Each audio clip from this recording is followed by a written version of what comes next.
மனிதனின் சகோதரனா? அது யார் தெரியுமா? அதாங்க நம்ம குரங்கு.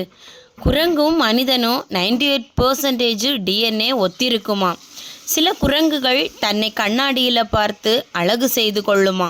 சில குரங்குகள் கருவிகளை பயன்படுத்தி கல்லை தூக்கி எறிதல், தடியால் உணவு எடுப்பது, இந்த மாதிரியான வேலைகளை செய்யுமா.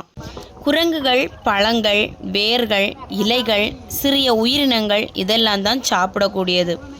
குரங்கு ஹவுலர் என்பது உலகிலேயே மிக அதிக சத்தம் போடக்கூடிய ஒரு குரங்கு இனம். இந்த கூச்சல் 5 கிலோமீட்டர் தொலைவு வரைக்கும் கேட்குமா. சில குரங்குகள் மரத்திற்கு மரம் 10 அடி வரை தாவக்கூடிய திறமை உண்டுமா. சில குரங்குகள் மரத்திற்கு மரம் 10 அடி வரை தூரம் தாவக்கூடிய திறமை உண்டாம்.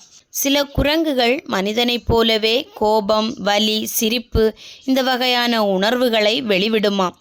குரங்குகள் குழுக்களாகவே வாழும். அதில் ஒவ்வொரு குழுக்களுக்கும் ஒரு தலைவர் இருப்பாராம். குரங்குகள் ஒலி, கை, சைகை மூலம்தான் தகவல்களை பரிமாறிக்கொள்ளுமாம். குரங்கு தன் குட்டிகளை எப்போதும் தன்னுடனேயே கொண்டே செல்லுமாம். சில குரங்கு இனங்களில் ஜோடிகள் வாழ்க்கை முழுக்க சேர்ந்து வாழுமாம். சில குரங்குகள் சில பழங்கள் புளித்துவிட்டால் அதிலுள்ள ஆல்கஹாலை அது ருசித்து குடிக்குமாம். ஹிமாச்சல பிரதேசத்தில் குரங்குகளுக்கு ஹாஸ்பிட்டல் வசதிகளும் செய்யப்பட்டிருக்கிறதாம். சில நேரங்களில் அம்மா குரங்கை இழந்திருந்தால் அந்த குட்டி குரங்குகள் அதன் புகைப்படத்தை பார்த்தாலும் அழும் அளவுக்கு உணர்ச்சி உள்ளதாம், மனிதனையே மிஞ்சிவிடும் அளவிற்கு.